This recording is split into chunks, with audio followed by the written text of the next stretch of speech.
Paddington's first Christmas with the Browns was a day to remember. The night before, on Mrs. Bird's instructions, he'd hung a pillowcase on the end of his bed, and next morning he found to his surprise that it was full of parcels. Paddington liked parcels, and he lost no time in opening them. There was a chemistry outfit,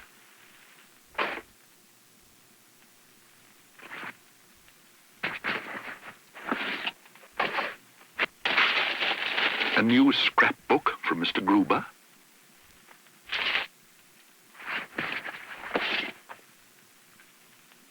and a xylophone.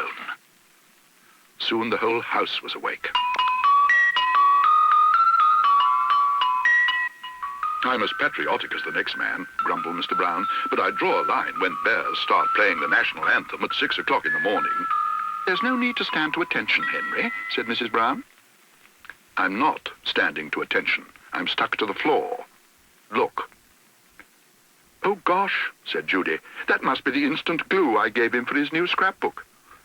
Christmas, groaned Mr. Brown. Perhaps you'd like to give a hand with the dinner, Paddington, said Mrs. Bird. There's a lot to be done. I could test your gravy with some litmus paper from my new chemistry set, Mrs. Bird, said Paddington. Bears are very good at testing gravy. See what I mean? Paddington had never eaten one of Mrs. Bird's Christmas dinners before, but he had to admit it was worth waiting for. The table was groaning with good things. There was an enormous plate of turkey to start with, which he soon polished off.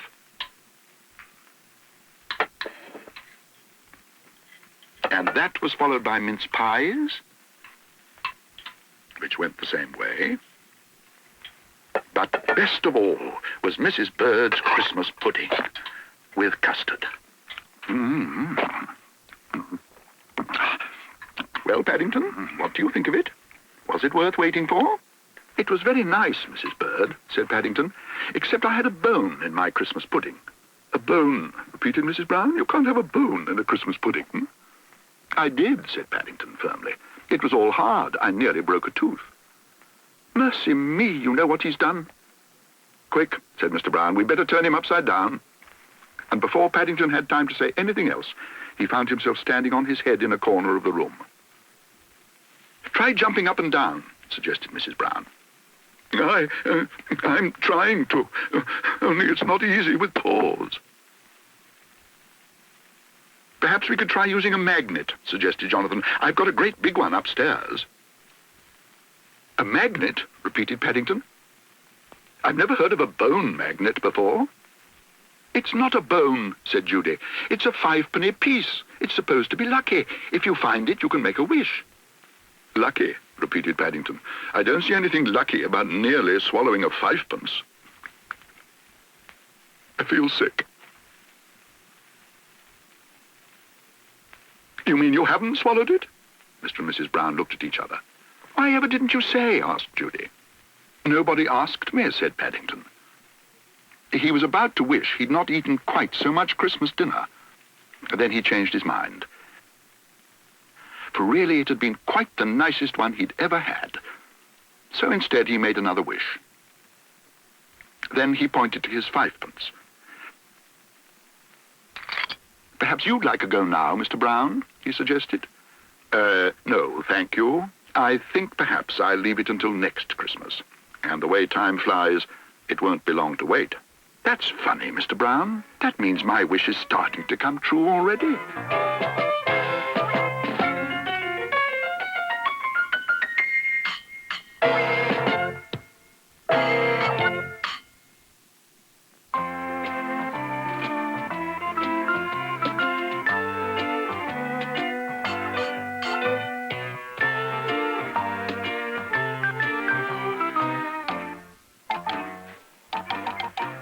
One morning, soon after her arrival at number 32 Windsor Gardens, Paddington's Aunt Lucy announced she wanted to do some special shopping. I want to buy Mr. Brown a present, she said as they neared Barkridge's. How about some pipe cleaners, suggested Mrs. Brown. He's always running out. Pipe cleaners? I want something better than that. Besides, I'd like something you can all enjoy. How about something for a boat? Daddy's been talking about buying a rubber dinghy for the holidays for ages now. That, said Aunt Lucy, sounds like a very good idea indeed. The man in the boating department of Barkridge's looked most impressed when he saw the Browns' party approaching. "And what can I do for you all?" he asked. "We're really looking for something suitable for a rubber dinghy," said Mrs. Brown. "Perhaps Madam would like a puncture outfit." "A puncture outfit?" repeated Paddington. He gave the man a hard stare. "Mr. Brown hasn't even got his boat yet." The assistant gulped and turned his attention to Aunt Lucy. "I can see you are a lady of taste, Madam. That happens to be our biggest and best model. It's our special self-inflating dinghy. You may not believe this, but it inflates into a boat as large as this room in a matter of seconds. All you do is pull the cord and stand well clear. It comes complete with automatic distress radio, flares, seasick pills, fishing rod. It isn't just a boat, it's a way of life. There's even a bag of emergency sweets. Have one." "Thank you," said Aunt Lucy. "Don't mind if I do. Bears like boiled sweets. And I'll take the boat as well." "My goodness." "But you can't," exclaimed Mrs. Brown. "It's much too expensive." "I have my savings and Paddington's allowance." "Paddington's allowance?" chorused the Browns. "I always put some by out of my bun money. Paddington often sends me postal orders, but I never cash them. I've been saving it for something special." Now it happened. The Browns exchanged glances. They were learning something new about Paddington every day of Aunt Lucy's stay. But before they had time to say any more, they were startled by a loud groan. "Oh dear, is anything the matter?" "I feel sick." "Must be all those boiled sweets. She's finished the packet."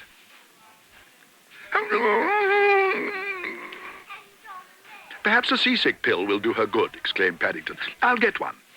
"Watch out!" "It's all right, I can see them. I'll just..." "Oh. Oh dear," said Paddington. "I think I must have pulled the wrong string by mistake." "That," said Mrs. Brown, "must be Aunt Lucy. I think she's in distress." The next morning, when the Browns sat down to breakfast, they found to their surprise they each had a large jar of honey on their plate. "Aunt Lucy left them for you," explained Paddington. "It's very special. It's made by the bees in the garden at the home for retired bears. And it's very sweet because they keep getting at the marmalade." "She left them for us?" repeated Mr. Brown. "Don't say she's gone." "Aunt Lucy doesn't like goodbyes. She asked me to say them for her. But she left this for you. Thank you very much for having me and for looking after Paddington so well. Now that I've got used to it, it does seem a funny name for a railway station. Happy boating. Aunt Lucy." "How very nice," said Mrs. Brown. "We thought for one nasty moment you might be going back with her," said Mrs. Bird. "Go back to Peru?" exclaimed Paddington. "I'm not old enough to retire. Besides, I don't think Aunt Lucy would like to think of me leaving home, even if I wanted to. Which I don't. I'm much too happy here."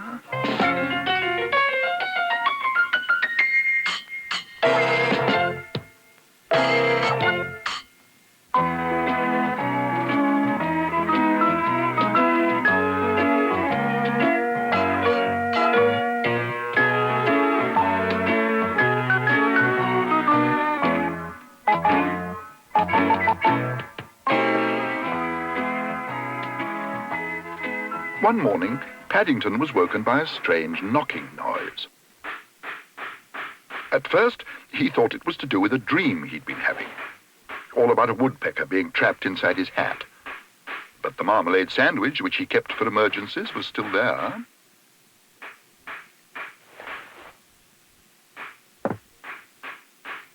In any case, the noise hadn't stopped, and when he looked out of the window, he discovered why. Mr. Brown's shed had been replaced by a most unusual-looking hut. You wait till this heats up, called the workman. It'll take the cobwebs out of your whiskers and no mistake.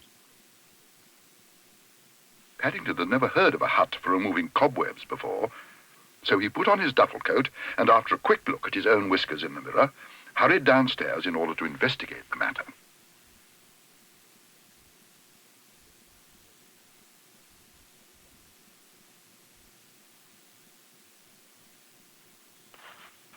He arrived outside the hut at the same time as Mr. Curry. That's what's known as a sauna bath, Bear. I happen to know that it's a surprise present for Mr. Brown. He's been eating too much lately. Paddington listened carefully while Mr. Curry explained that a sauna bath was kept full of hot stones, which gave off steam when cold water was poured on them. It's supposed to be very good for you, Bear. I think I may try it myself, just to make sure it's working properly. Paddington was most upset by this latest piece of information, and after he'd made sure the coast was clear, he hurried indoors to tell the others. "Just like Mr. Curry," explained Mrs. Bird, "always wanting something for nothing." "Daddy must be the first one to try it," said Judy. "It's his present," agreed Jonathan. "I knew we should have to put a lock on the door," said Mrs. Brown. Paddington felt inside the secret compartment of his suitcase. "Perhaps," he announced, "I could give Mr. Brown a present at the same time. It's a special padlock."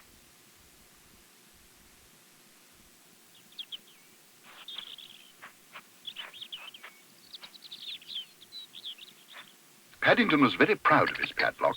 It worked by numbers, and according to the man in the shop, unless you knew the right ones, it was impossible to open. He had even set it up with Paddington's birthday date, so that he wouldn't forget them. As he stood back to admire it, Paddington was surprised to find he could still hear knocking. "Hello," he called. "Is anyone there?" Yes, there is. Is that you, Bear? Let me out at once. "Coming, Mr. Curry," cried Paddington. "I've only got to set up my birthday dates." Your birthday date? "Yes," said Paddington. "It's, oh dear." Hurry up, gasped Mr. Curry. "It's like an oven in here." "I'm afraid I'm having trouble with my combinations, Mr. Curry," cried Paddington. "Hold on, I shan't be a moment." What's that? Your combinations? I'll give you combinations. Oh, help. I'm being boiled. It's disgraceful. Oh. Phew. Oh.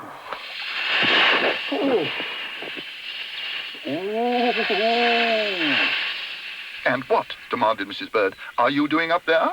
"I think I've shut Mr. Curry inside by mistake," said Paddington, "and my lock's not working." "You know why," said Judy. "You've used your summer birthday date instead of your winter one." "That's what comes of having 2 birthdays a year," broke in Jonathan. "Bears always do," said Paddington. Everyone waited to see what Mr. Curry would have to say, but for once he was at a loss for words. All he could manage was a loud "Perhaps you'd like to borrow my hat to keep you warm, Mr. Curry," called Paddington. Bear, come down at once. Oh, wait till I get dressed.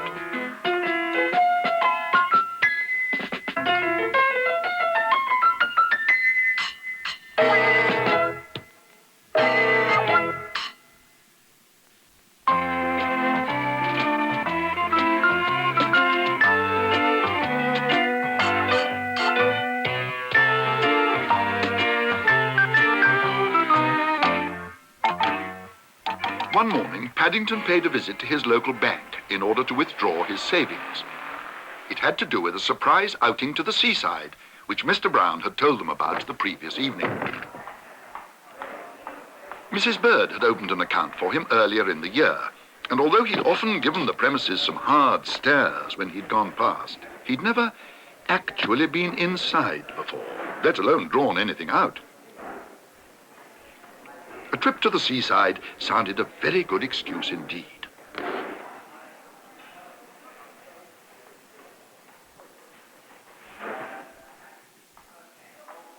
"I would like to withdraw all my savings, please," he announced, "with interest." "With interest?" repeated the clerk. Oh, dear. Are you expecting a rainy day? I hope not, exclaimed Paddington. We are going to the seaside. Yeah, quite. May I see your bank book, please, sir? Thank you. Yuck! It's all sticky. I'm afraid I had an accident when I was doing my accounts under the bedclothes last night, said Paddington. Doing your accounts under the bedclothes? Bears always do their accounts under the bedclothes, said Paddington firmly. I was working out my interest and put my paw in a jar of marmalade by mistake. Ugh. Hardly seems worth getting in such a mess for the sake of tuppence. Tuppence? Exclaimed Paddington. I don't think that's very interesting. You only had £1 to start with, said the clerk. Interest has to do with how long you leave your money with us. Well, mine's been with you since Christmas. Tuppence. That makes £1 and 2 pence in all. Perhaps you'd like to count it. Paddington needed no second bidding. He was beginning to have a nasty feeling about banks. And a moment later, his worst fears were confirmed. This isn't my note, he exclaimed hotly. It's got a different number on it.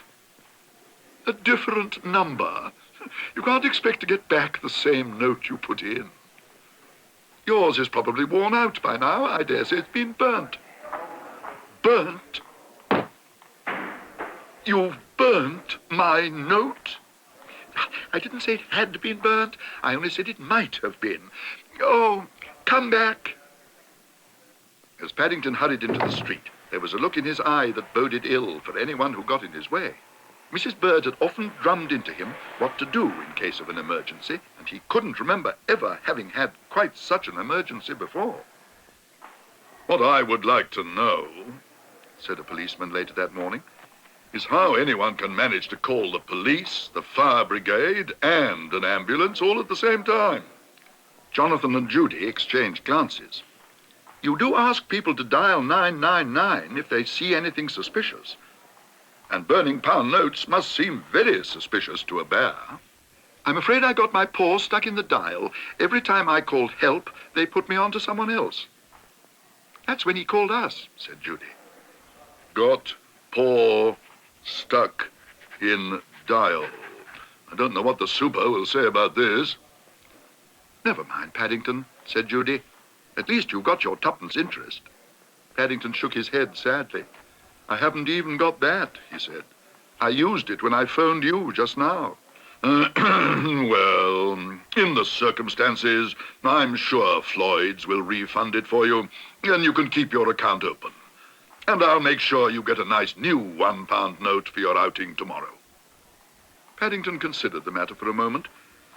Thank you very much, Mr. Floyd, he said at last, but I think I'll keep my tuppence as well. You never know. If I have trouble with my new note, I may want to call the fire brigade again.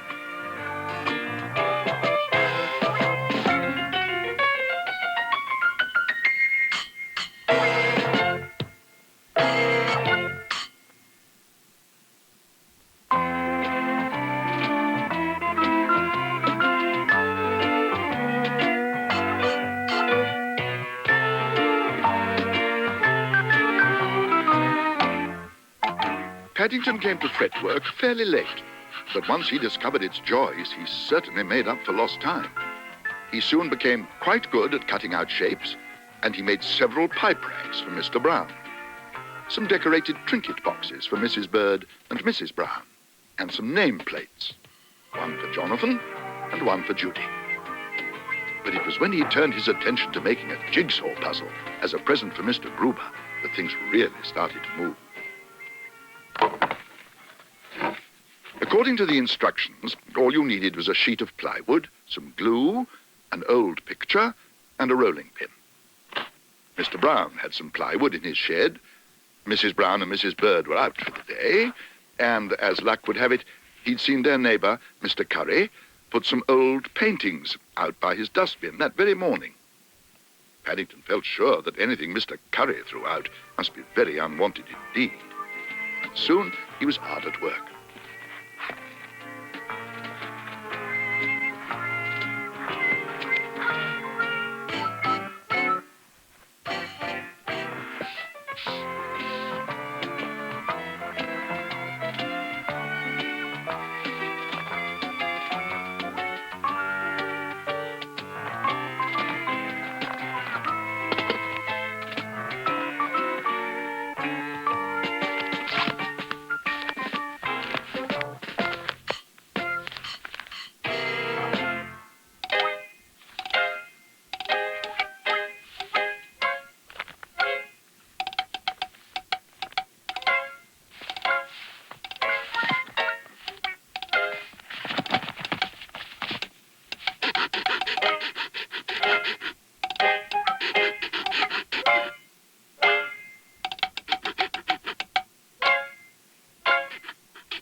All in all, Paddington felt very pleased with his jigsaw.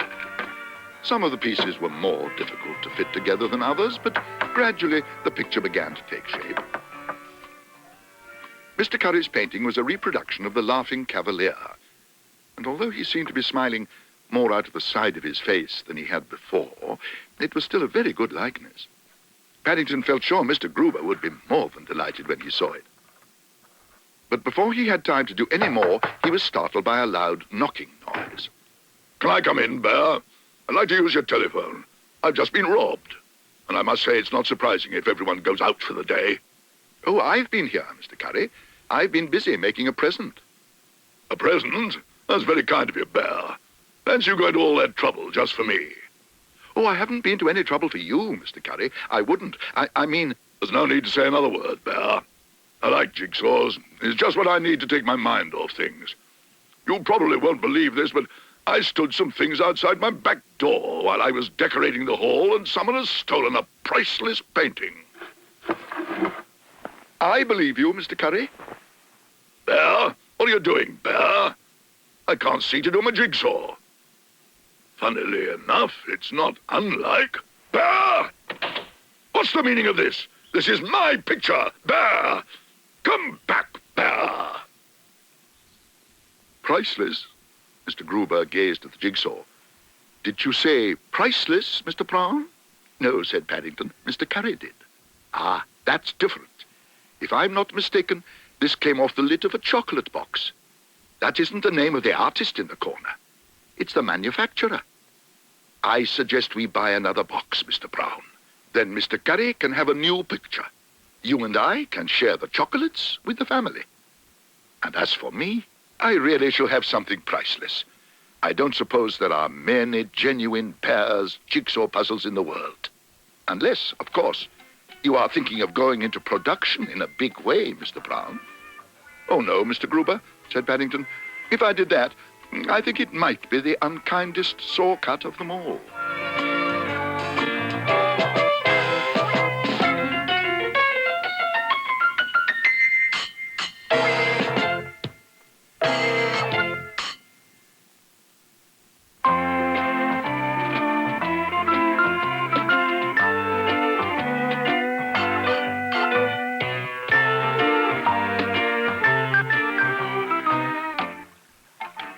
One day, the Browns decided to go for a picnic on the river. It seemed like a good idea at the time. It was a nice, sunny day, and they hadn't been on an outing for a long time. Mr. Brown put Paddington in charge of the pole, and after announcing there would be a competition with a prize for whoever caught the first fish of the day, he gave the signal to move off. Right, cast off. Anchors away. Do what, Mr. Brown? Called Paddington. Dad means we're ready to go. Put the pole in the water and push, called Judy. Oh, dear, said Mrs. Brown. I'm sure something awful's about to happen. Don't worry, Mrs. Brown, said Paddington. Bears are good at punting. Oh. Help! Help! Help! Mercy me, cried Mrs. Bird. Don't worry about the gramophone, Henry. Do something. How can I? Paddington's got the pole. It's all right. Somebody's coming to the rescue. They're grabbing hold of him now. He'll be most upset. He had a special bath before he came out. We'd best be using my sunshade as a paddle. The thing is, said a man, who's going to be the first to give him the kiss of life? Don't all move at once. If you ask me, we ought to try artificial respiration first. Artificial respiration? Exclaimed Paddington hotly. I'd rather have the real thing. I'm sure Mr. Brown won't mind paying for it. Oh, help! I told you not to sit up. Now you've had a relapse. I haven't had a relapse, exclaimed Paddington. I've lost my hat. Well, if that's the worst that ever happens to you... Paddington gave the man a hard stare. That hat's been handed down, he exclaimed. It was given to me by my uncle in darkest Peru. There isn't another one like it in the world. darkest Peru. Perhaps it's sunk, or got swept over the weir. I wouldn't mind betting it's got swept over the weir. If you ask me, it's a matter for the lock-keeper. It might be too late. It might have got sucked into a whirlpool. My hat. Sucked into a whirlpool, repeated Paddington, hardly able to believe his ears. Don't worry, Paddington, we're here. Jump on board. We'll take you to the lock-keeper. He'll help if anyone can. Paddington considered the matter for a moment or two. I think, he announced at last, I shall walk, if you don't mind. It's a lot safer, and I can dry out on the way. I knew he'd be upset, said Mrs. Bird. Having 2 baths in one day, when there isn't an hour in the month, is too much for any bearer, especially Paddington. A hat, said the lock-keeper. Is that what it is? I thought perhaps it was some kind of a bomb. That's why I fished it out and shoved it in a bucket. I thought it might blow up me weir. You can tell it's a hat because it's got a marmalade sandwich inside. At least what's left of one. Paddington peered inside the bucket in the hope of finding some remains, and as he did so, he nearly fell over backwards with surprise. Guess what, Mr. Brown, he exclaimed. I think I've won the prize for the first catch of the day. Look. Good heavens, exclaimed Mr. Brown. Do you see what I can see? You just can't compete, said Jonathan. And he's got a free hat wash into the bargain. I expect, said Mrs. Bird, they were after your sandwich. Fish like bread. Perhaps, said Paddington, I won't have any 11s after all. I shall save myself for 12. I don't want to spoil my picnic. Picnics make you hungry. Especially when you have them out of doors.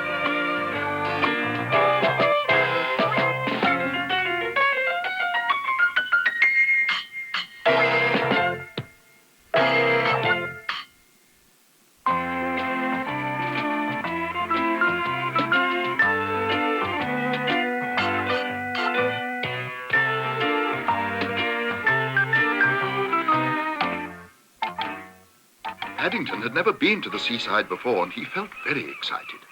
As soon as they reached the promenade, he jumped out of the taxi and hurried across to the railings in order not to lose a second. The sea looks a long way away, he announced. I expect the tide's out, shouted Judy.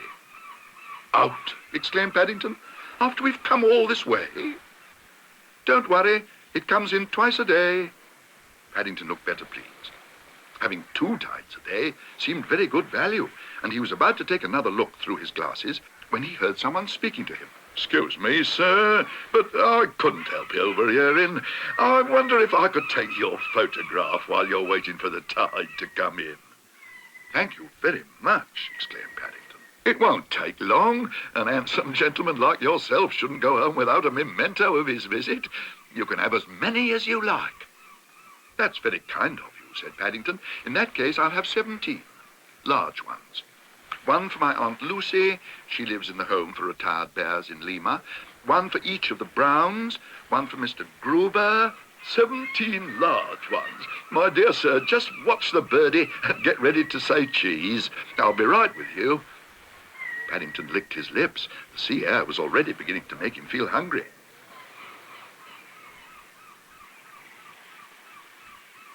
Excuse me, he announced. I can't see any birds, but I'm ready for my cheese whenever you like. What do you mean, you're ready for your cheese? How do you expect me to take a picture if you don't stand in front of the camera? Now, I've wasted a plate. In the circumstances, I shall want my money in advance. That'll be £20, please. £20. But I thought they were free. Free? That's a laugh. Come on, let's see the colour of your money. But you said there would be a bird to watch, complained Paddington. And there wasn't. Oh, I expect it flew away when it saw your face. Paddington took a deep breath. In that case, he said, giving the man one of his hardest stares ever, I expect it took the 20 pounds in its beak. Beak? I'll give you beak. All right, you win. It's the last time I has any dealings with bears. Congratulations. It's a pity there aren't more public-spirited young bears like you about, said a passer-by. Bears who know what's right and aren't afraid to stick up for themselves. And to show how pleased he was, the man held up some shiny coins and pointed to a nearby machine. I should try that, he said. 4 pictures for 20p. Paddington needed no second bidding, and after thanking the man, he hurried inside.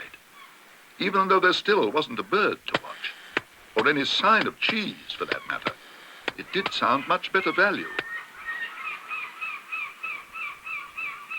Especially when a line of 4 different photographs popped out as if by magic.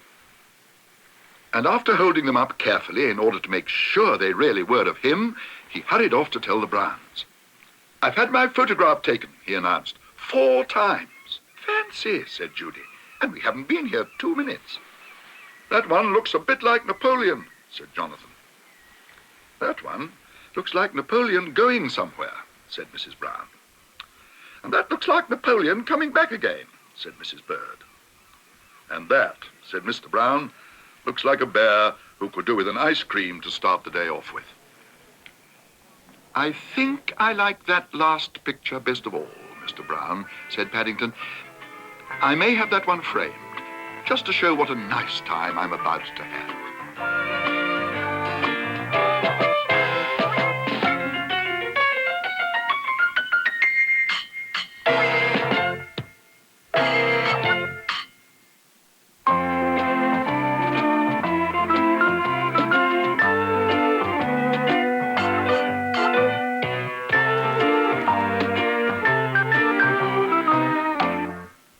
One day, Mr. Brown decided to take everyone to the theatre as a treat, and he reserved a box so that he could get them all in.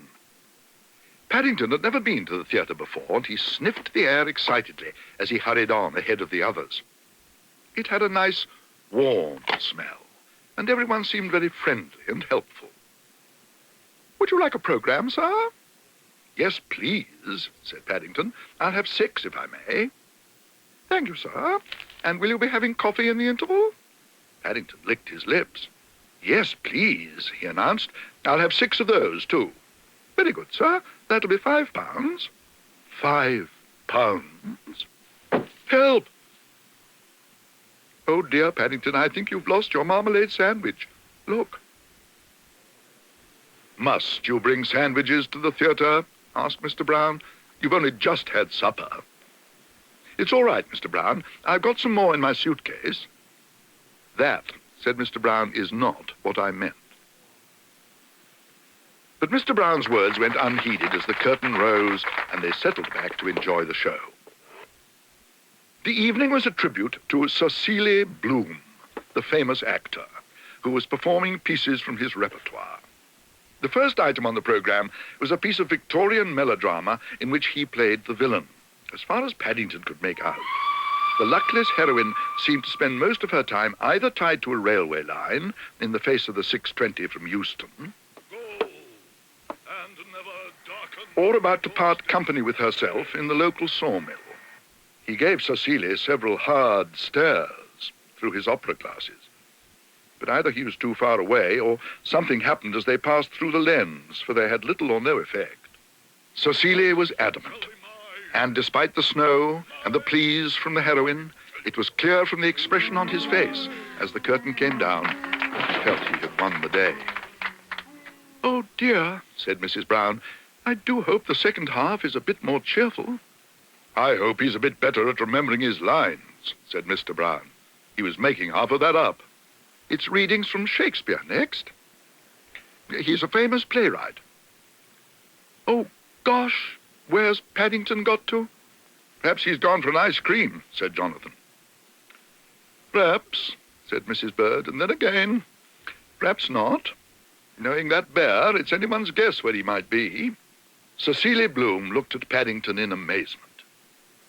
Would you mind repeating that, bear? He boomed. I've come to tell you to take back your daughter, exclaimed Paddington.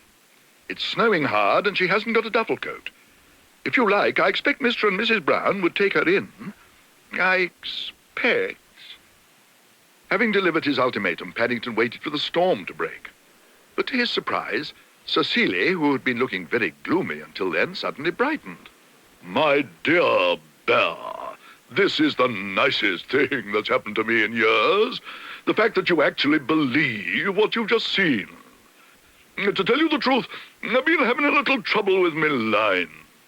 The prompter's been taken ill, and I suppose you wouldn't like to do me a favor, would you? Mr. Brown gazed at the slip of paper the usherette had given him.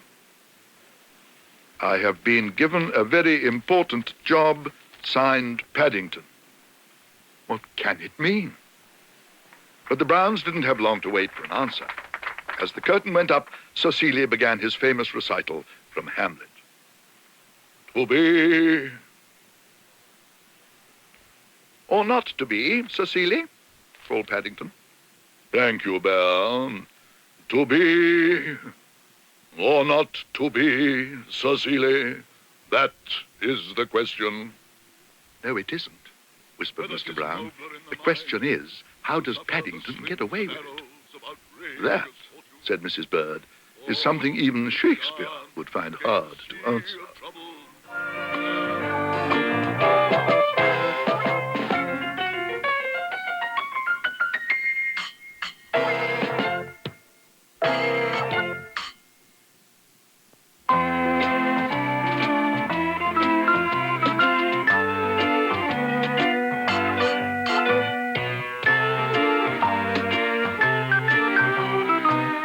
One day, Paddington decided to visit the bargain basement of a large store near Windsor Gardens. According to Mr. Gruber, all sorts of things went on there, and it sounded very good value indeed. The only trouble was, having short legs made it hard to see what was going on. Look at that! Only one rub with the instant one dab cleaner, and already this piece of carpet looks like new. Won't someone buy a bottle? I'm not asking a pound. I'm not even asking 50p. All I ask is 10p for a giant economy bottle. It not only cleans carpets, it cleans sinks, furniture, floors, anything you care to name. Take this piece of old felt, for instance. Have you ever seen a dirtier, filthier object than that? And yet with one, well, perhaps 2 dabs of instant cleaning fluid, it'll come up like new. Ladies, what's this? Help! That's my hat you've got there. Your hat? I beg your pardon, sir. I didn't realize anyone was wearing it. I was only trying to get rid of your stains. My stains? Exclaimed Paddington. Those aren't ordinary stains. Some of them have been handed down. Handed down? You can't hand a stain down. Bears do, said Paddington firmly. Some of them belong to my uncle in darkest Peru. Well, if you want to hand them down any more, I suggest you hop it. This is very powerful stuff, and if the cork comes out accidentally, I shan't answer for the consequences. But Paddington had already gone. There was another demonstration nearby, which sounded much more interesting. Ladies, how many times have you broken a fried egg in the morning?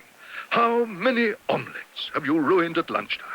And have you ever kept count of the number of times your pancakes have stuck to the pan? Never again. Go home today and throw your old pans in the dustbin. Buy one of my magic non-stick frying pans, and nothing, ladies, I repeat, nothing will ever stick again. Why, it's so simple even a child of 5 could do it. You, sir, show the ladies how to do it. Stand back, everyone, while the young gentleman with the whiskers shows you all how easy it is. Thank you very much, said Paddington. I might buy one for Mrs. Bird. She's always grumbling about her pans. There you are, my first sale of the morning. Fancy all you ladies being put to shame by a bear. I can see you know your frying pans as well as your onions, sir. Now, just a quick flick of the paw, and don't forget to catch it on the way down. Here, what have you done with it? That was my demonstration pancake. It's... Oh! Oh, dear, I'm in trouble again. Paddington stared at the man in the dark suit in amazement. He'd fully expected to be in trouble, but to his surprise, everyone seemed very pleased with him. "Congratulations, Bear," said the man. "Non-stick frying pans have never been our most popular line. As for cleaning fluid, look at them both. All the people who are watching the cleaning fluid demonstration want to buy a non-stick frying pan, and all the people who are watching the frying pan demonstration are buying cleaning fluid. Roll up! Roll up! Come and have your pancake stains removed here." "Perhaps," said Paddington, "I could do a special demonstration of my own." "It's quite easy, really. All you need is a marmalade sandwich and a frying pan. Then you toss the sandwich into the air, and... Oh, roll up, come and see a bear's marmalade sandwich being removed. Only demonstration of its kind in the whole of London."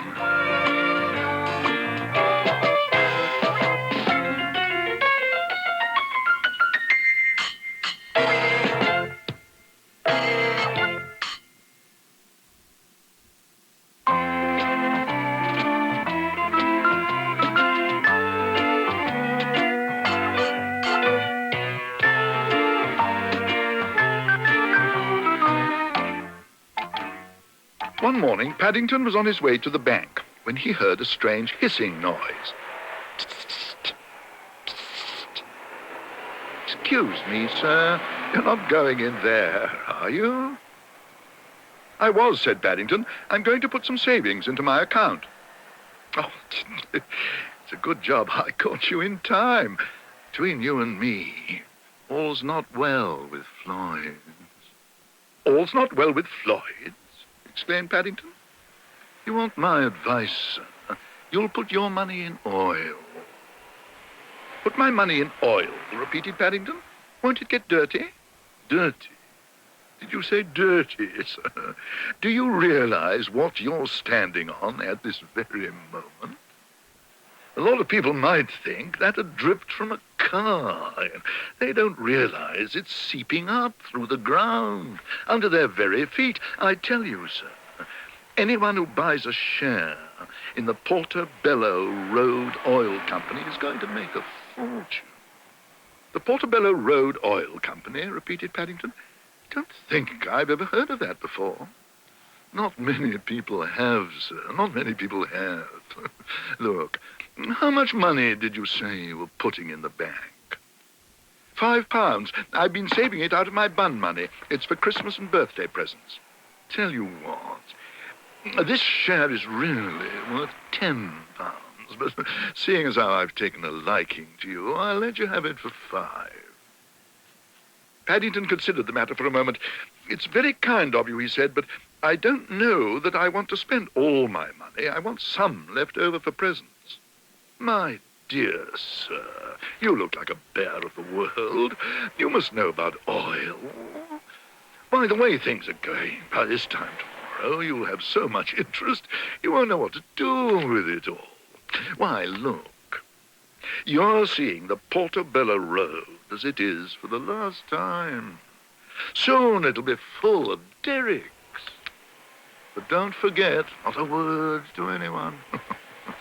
And I shouldn't hang around here too long. You might be caught by a gusher, and your whiskers will get all blackened. See you tomorrow."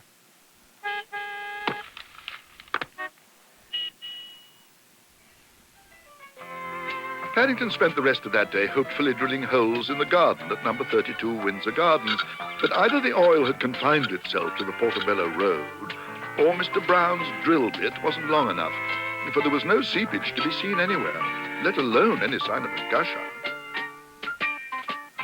He was up bright and early the next morning, and as soon as breakfast was over, he hurried back to the spot where he'd met the man with the shares.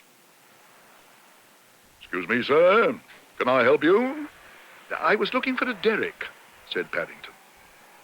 "Derrick? No, I don't know any derricks. Quite a few Tom, Dick, and Harrys. No. If you want my advice, you'll be on your way. We're looking for one of them right now. Oily Harry. He's been selling dud shares." "You all right, sir?" "Yeah. What's this?" "The Portobello Oil Company." Blimey! I knew he was a master of disguise, but this is ridiculous. Mr. Gruber held Paddington's chair up to the light. I must say, this is a very good piece of forgery, he said. How much did you pay for it? £5, said Paddington, and I nearly got arrested by mistake. I'll give you £6 for it, Mr. Brown. £6? But the policeman said it wasn't worth the paper it was written on. Maybe not, Mr. Brown, but there's a good market for anything unusual, and a bear's oil share, even a dud one, must be worth quite a lot. You see, I shall dispose of it before the week's out. Paddington considered the matter for a moment over his bun. I think, he announced at last, I shall put all my money into unusual things in future. It's a lot safer than oil, and it's much cleaner.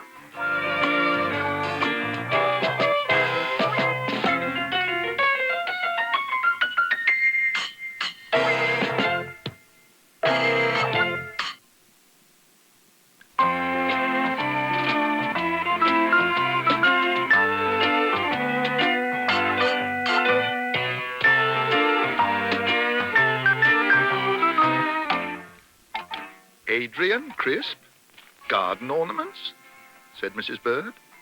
What on earth is that bear up to now? I found this under his bed this morning. It looks as if it's been torn out of a magazine. Perhaps it's to do with the new patio Mr. Gruber's been building, replied Mrs. Brown.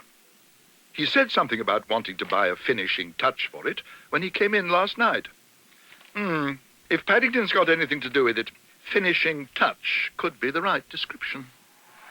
Mrs. Bird held strong views about Paddington's goings-on, but luckily for her peace of mind, his present ones were taking place quite a long way from home.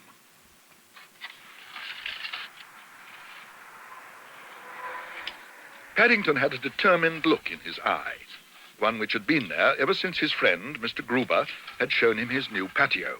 Over the years, Mr. Gruber had been very kind, and it seemed a good chance to try and repay him.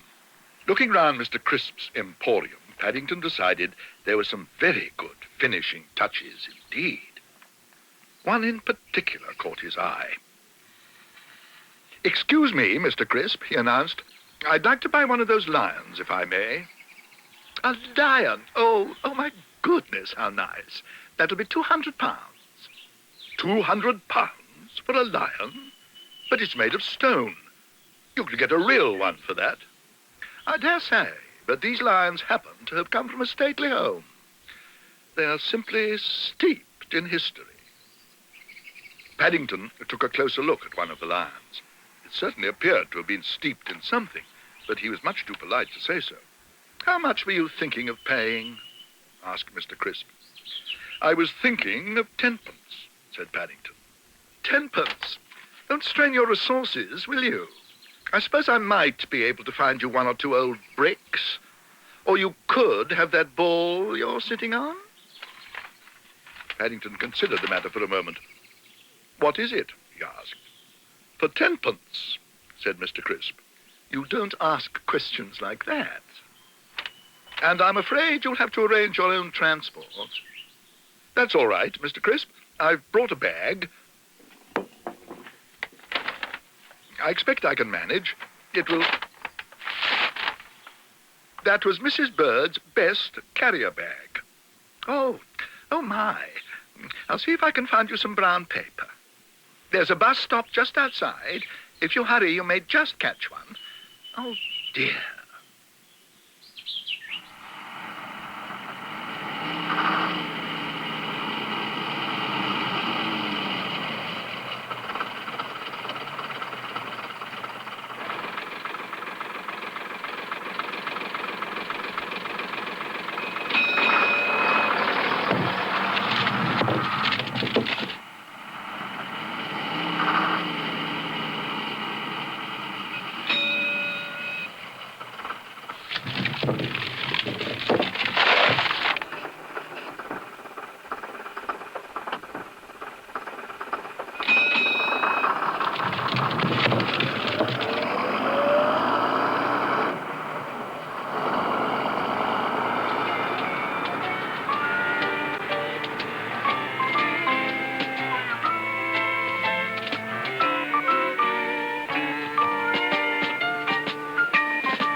fancy you going to all that trouble just for me, said Mr. Gruber. I wish I'd seen the expression on the conductor's face. I wish I hadn't, said Paddington. I had to carry it in the end, and I think I may have strained my resources. I don't suppose there are many bears who've taken a boulder on a London bus, Mr. Brown, let alone an early Roman cocoa stand. An early Roman cocoa stand? Exclaimed Paddington. Well, perhaps not Roman exactly, but it's certainly very old. And not even Julius Caesar himself could have had a nicer finishing touch for his patio. Or one that makes his 11s taste better.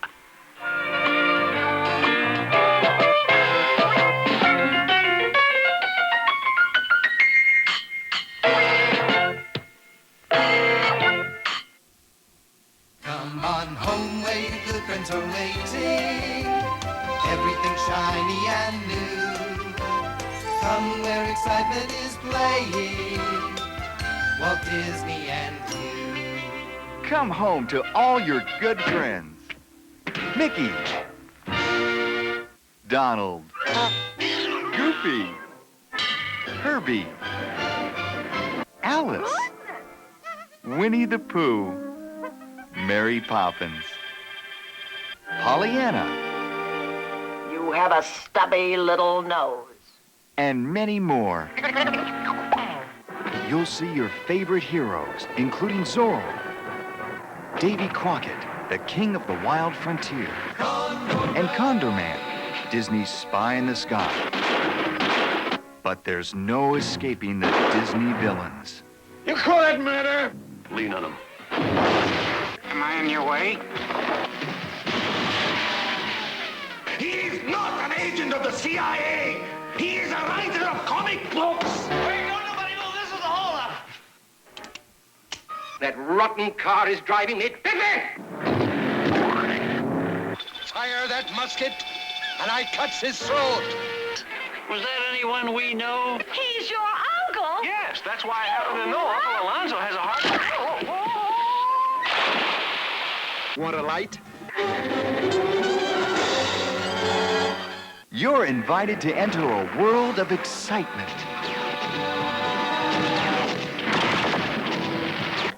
Suspense. What did you see?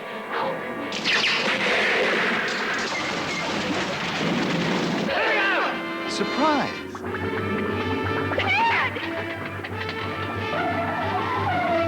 And laughter. Oh, my God. A world of tenderness. Please try to understand, Pollyanna. You're such a part of our lives now. Nancy and Angelica, Mrs. Lagerlof. And I love you as if you were my own little girl. Won't you give me that chance? Please. Tears. Tony, we've got to get out of here before it's too late, please. Adventure. And music. Oh, supercalifragilisticexpialidocious. Even though the sound of it is something quite atrocious. If you say it loud enough, you'll always sound precocious. Supercalifragilisticexpialidocious. And more laughter. Hey, you mangy cur, come back with my car! Get him! That shaggy dog just stole my car! Roses and rainbows. And more music. You better take a look again. That's just the way we like them. It's magic.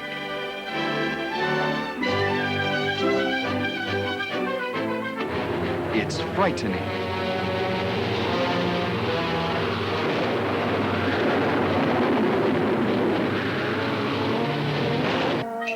Isn't this a clever disguise? It's cute. What are you supposed to be? I'm a little black rain cloud, of course. Silly old bear. It's fun.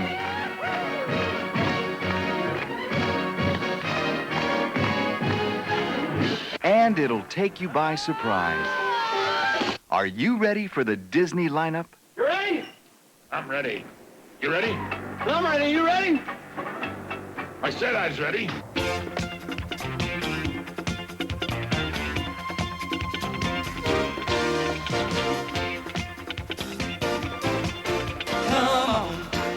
Come on home. See what's waiting for you. Waiting for you.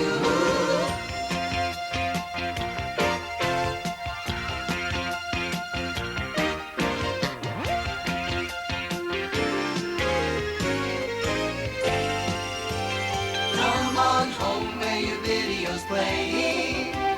Good times are waiting, it's true.